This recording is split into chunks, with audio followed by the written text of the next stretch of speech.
So I am 22 years old. I don't have much knowledge about finances and stuff as I still live at home as I'm at university. I do however pay my parents about £300 a month rent, I pay my own phone plan, buy material stuff I want or need, pay out for other services like for music or whatever, and try to put as much as I can in savings whilst still keeping enough in my main account for day-to-day purchases. Currently, I am saving up for driving lessons and hope that if I pass decently, I can use some of my savings towards getting a car. I'm in my final year of uni, so I'll be done and able to work full-time when all this happens. I also decided to get a credit card so I can learn how to manage credit wisely and build some up. My credit score is good for someone of my age and circumstance, but obviously it's nothing great in comparison for other stuff. I should point out that at most I only plan on using this card with a total adding up to £100. I've stuck to that so far and only actually used it twice, with these purchases only adding up to £80, and I paid it off quickly. I do not plan on exceeding my limit anytime soon, as I've heard far too many horror stories of people just using their credit card too much cause it was handy and getting into debt. The only people I disclose this to was my dad, as my mom has the tendency to blab to my brother and sister-in-law, both 28. She happened to overhear us talking one day, and before I knew it, my brother and sister-in-law got wind and asked me if they could use it. They both admitted they had debt spurned on by excessive credit card use and thought that since I basically had nothing owed on mine, it was free money.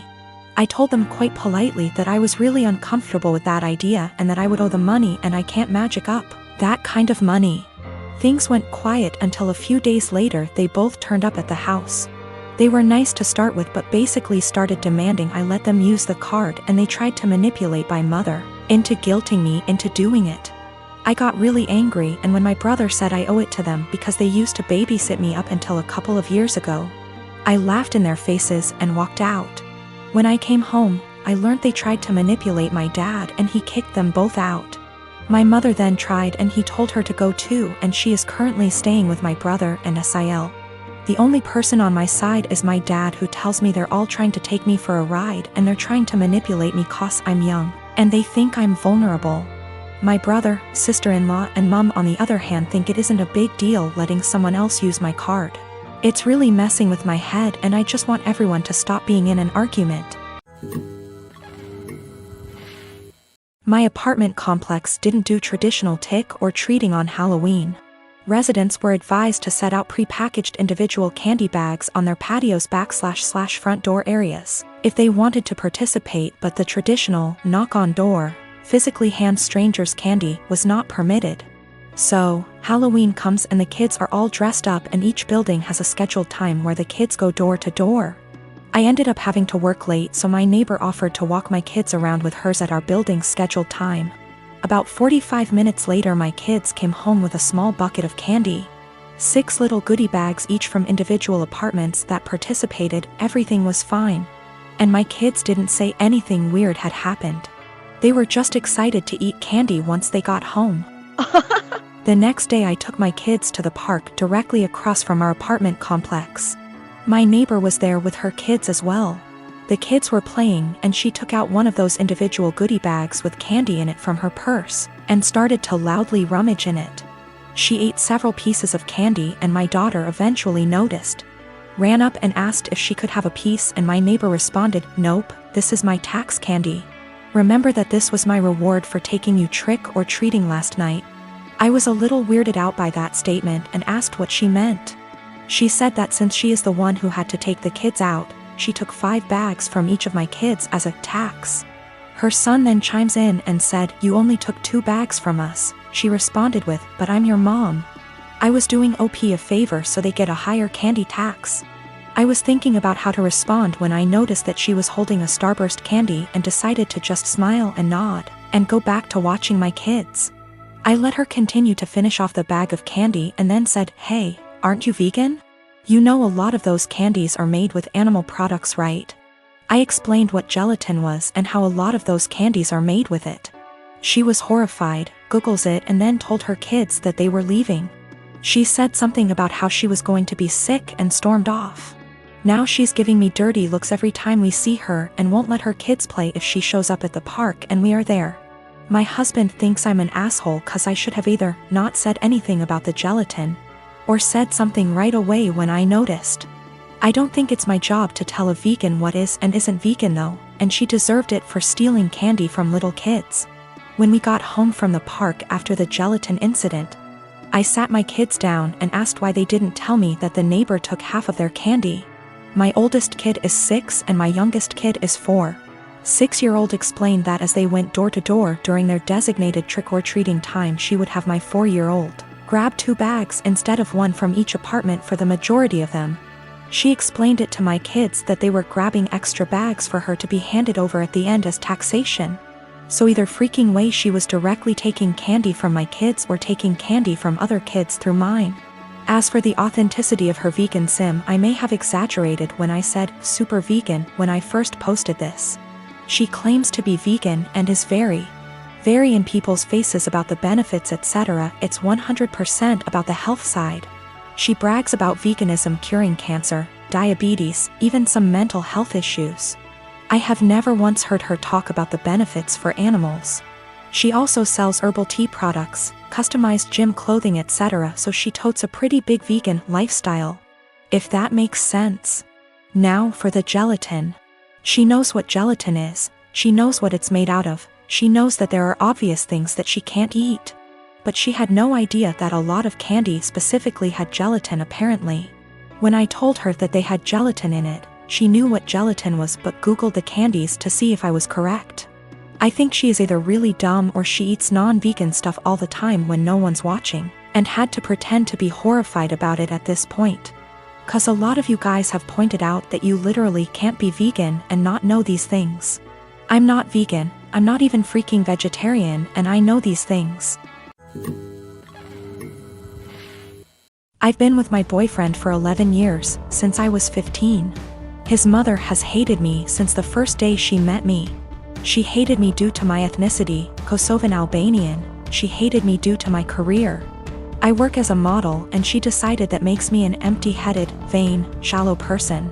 Then when I told her I still planned to go to university alongside my career, she said I was doing it to impress my boyfriend. I've since left uni with a distinction, and her new reason to hate me is I try too hard.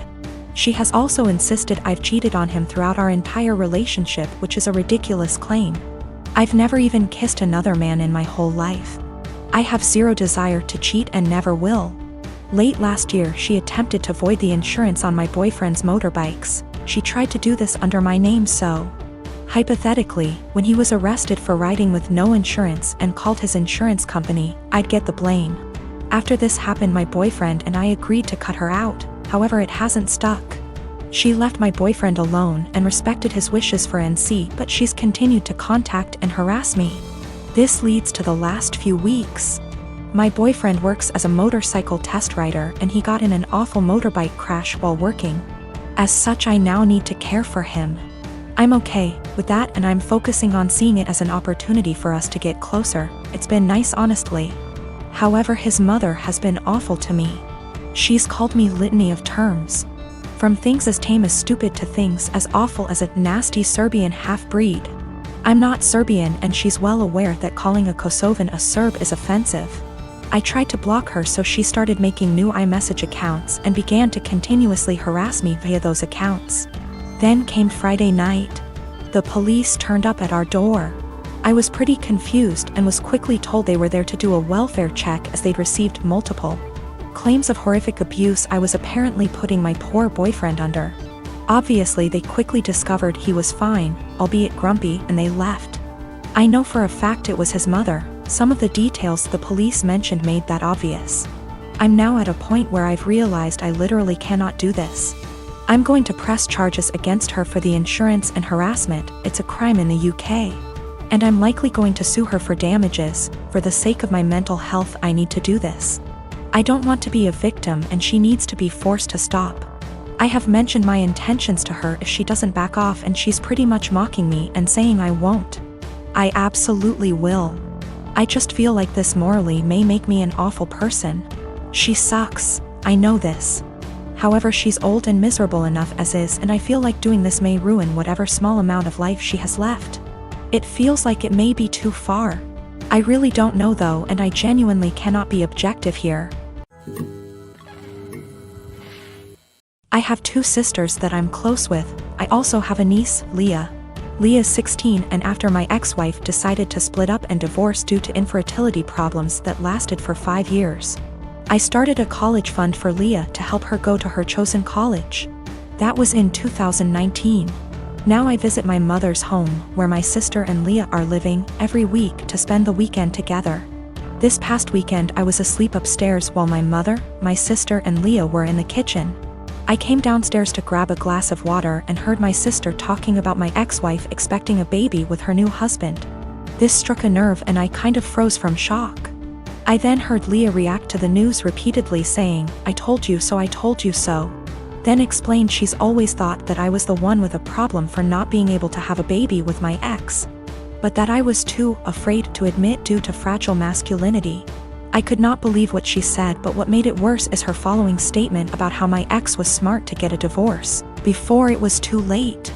I went upstairs and into the room and shut the door and stayed there for hours.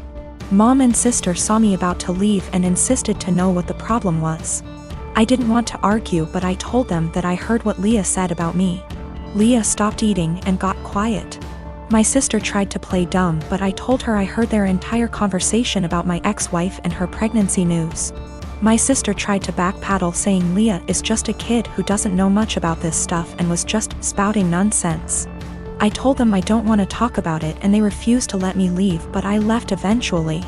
I later sent my sister a text telling her about how hurt and devastated I was because of what Leah said, and told her I will no longer be responsible for funding her education. My sister kept trying to call, then texted saying Leah didn't mean what she said and offered to make her apologize, but I didn't feel comfortable being in the same room with someone who blamed me for something that was out of my control and something that literally turned my life upside down.